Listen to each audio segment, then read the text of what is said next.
What is going on, guys? It is WrestleMania here back with some more news. Join us now as we look at the wildest news stories and rumors you need to know, including the real reason why WWE changed the name of its show. Raw delivers record low ratings. This WWE problem is really getting out of hand. A shock name to retire John Cena. Triple H at the White House. A WWE star's no plans to retire, and much more. Our first story looks at the reason behind WWE changing the name of a show. Now, our top story today takes a look at a major change made to an upcoming WWE show. Next Tuesday on NXT television, WWE were going to present Invasion, and this would see NXT and TNA collide in several interpromotional matches. WWE received mass criticism for using the name, particularly on October 7th, with Israeli outlet Israel Hayim calling out WWE directly. The term invasion on such a sensitive date, which directly recalls the infiltration of Hamas terrorists into southern communities and the mass killings of Israelis and Americans, raises questions about who in the organization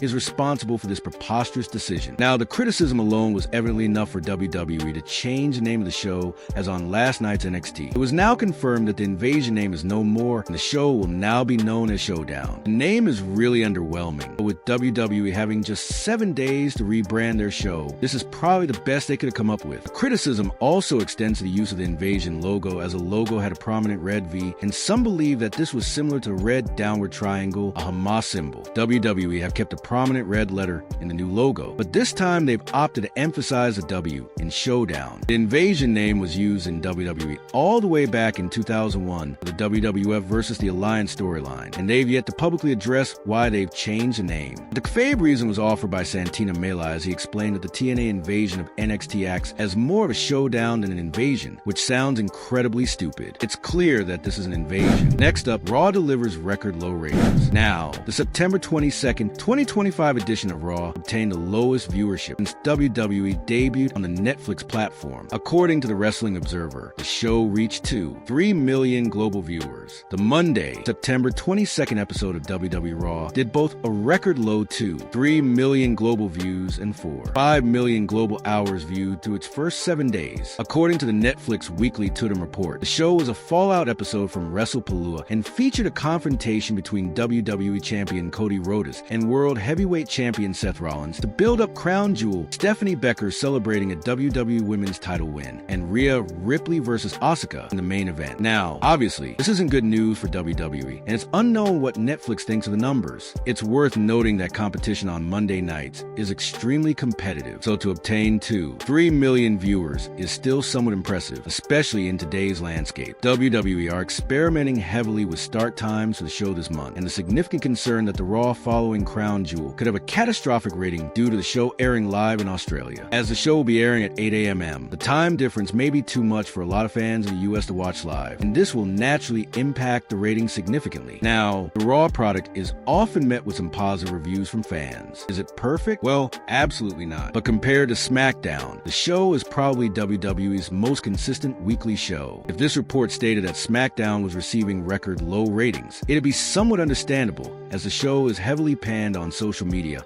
on a weekly basis. Raw has a ton of star power, and they are both male world champions on the show simultaneously, and the returns of CM Punk and Roman Reigns should hopefully help the show increase in viewership. Next up, ticket prices is getting out of control, and ticket prices for John Cena's final match in December have now been revealed, and the numbers have led to WWE once again being torn apart by fans. According to official figures from WWE, the ticket prices are as follows. As a fifth row of row E ramp side are $6,500 per ticket. The second row of row B on the ramp side is $9,500 per ticket. And if you want the TV side ringside package in the front row, well, that's going to set you back $11,500 per ticket. They also revealed that standard seats will range from $250 to $3,000. As Cena's final match is without a doubt one of the biggest matches in WWE history. However, the show is literally a Saturday night's main event special, so to charge over $11,000 is just total greed. It's still a common question on social media when it comes to why exactly the show isn't a PLE. WWE has delivered underwhelming Saturday night main event specials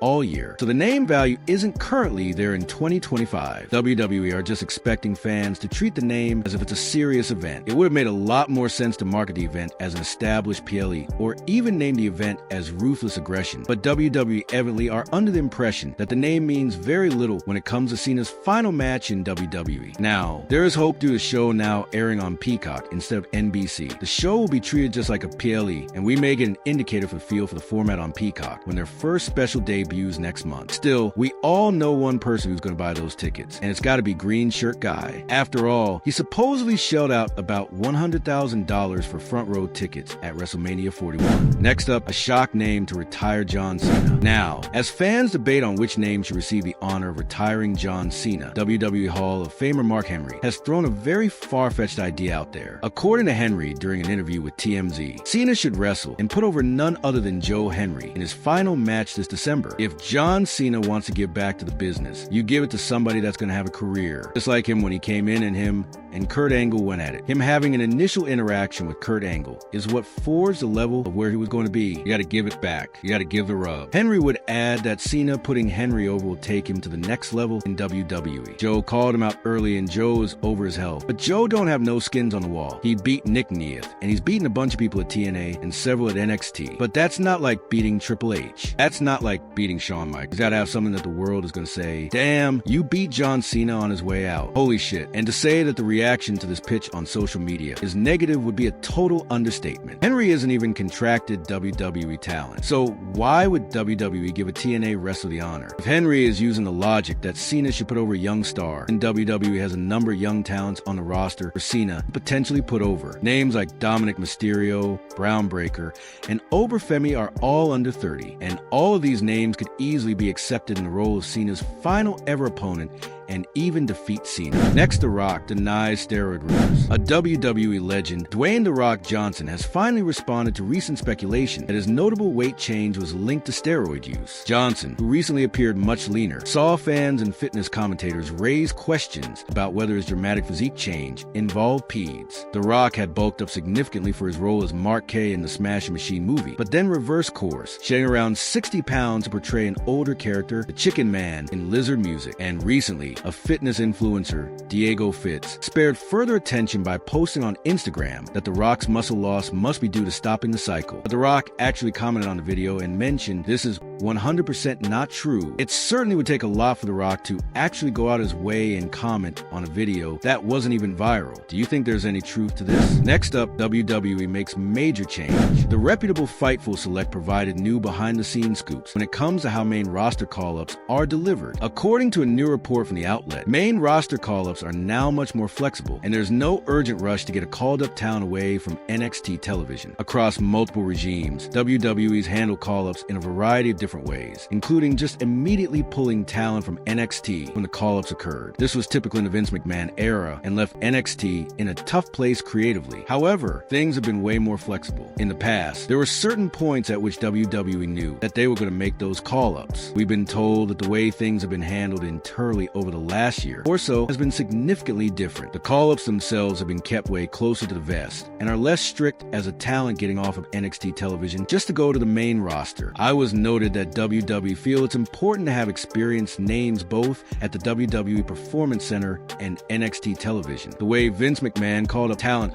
often led to mass backlash from fans. McMahon would call up talent to the main roster with no plans in place, and he was often keen to rip away everything that got that talent over in the first place. This was seen with names such as Kerry and Cross and Keith Lee. These vast overhauls in presentation impacted their standing in the company, and there were key factors in their subsequent releases. Whilst the pacing of call-ups has been vastly improved under Triple H, there are a number of names in NXT, such as Oberfei, that are long overdue a call-up to either Raw or SmackDown. Next up, Triple H White House. A Triple H agent, Stephanie McMahon, appeared at the White House this week as U.S. President Donald Trump signed an executive order related to the use of AI in seeking treatments for childhood cancer. Taken to Instagram, the game reflected on the White House visit by stating, "Kids shouldn't even know what cancer is, let alone have to face it. I cannot begin to describe how proud I am of Stephanie McMahon. Her dedication to Connor's cure and tireless advocacy in the fight against pediatric cancer over the past decade has been truly inspiring." Today's executive order, which she spearheaded, marks a historic breakthrough in this incredibly important cause. The game also provided a photo to go along with the post, and the photo is his mother-in-law, Linda McMahon, who acts as the 13th United States Secretary of Education. And finally, a WWE star's no plans to retire. Our final story today takes a look at a new interview from Jey Uso. It was revealed if he has any plans to retire anytime soon. Speaking to Sports Illustrated, former world champion revealed that he wants to hit 20 years in WWE, meaning he has at least 4 years left before he even considers retirement. This isn't a job, it's a lifestyle. For me, this is a 16-year run. I want to hit 20. That's a big goal for me. You've seen 20 years of Rey Mysterio, Randy Orton, John Cena, and all the greats. I want to see 20 years of the Usos. Jey, along with his brother Jimmy, are without a doubt future WWE Hall of Famers. And based on how Jey's solo run has been going, Jey could be looking at multiple Hall of Fame inductions by the time he calls it a day in the ring.